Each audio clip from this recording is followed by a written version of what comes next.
All right, let's take a break from headlines. Let's check in with meteorologist Robb Ellis. Yeah, we are looking at some blue sky with some clouds that have peppered the sky throughout the day today. Much drier conditions for today, that's for sure.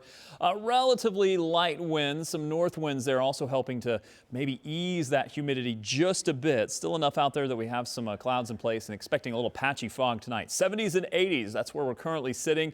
Overall, not so bad of a day. Satellite and radar is quiet for the most part. We've been watching a few of these little pop-ups farther to the north, but outside of that, I think we're looking pretty good, especially considering where we were yesterday at this time. We had more storms popping up and some heavy rain for last night. The one concern during the short-term part of the forecast, the next 24 hours, is a little bit of patchy fog. Visibilities may drop during the overnight, especially when we get into that coolest part of the overnight right before the sun comes up.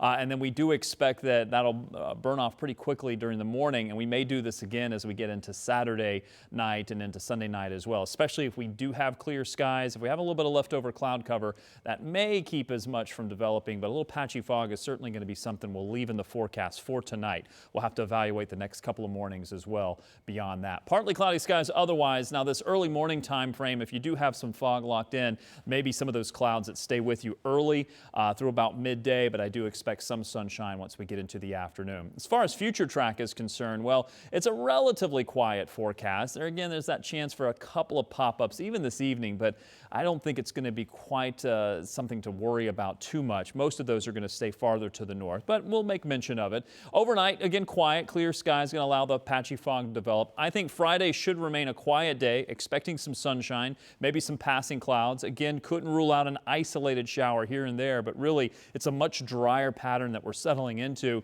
And sometime late Friday night and into Saturday, we may watch a complex of storms that may try to develop during the overnight, mainly to our west, but again, an isolated shower chance is really what we're teasing here. Not necessarily that these are going to be major chances, just very isolated chances. We're certainly hoping that this pattern changes a bit. In fact, Saturday is the best chance of rain that we have, and even that is only isolated showers and storms.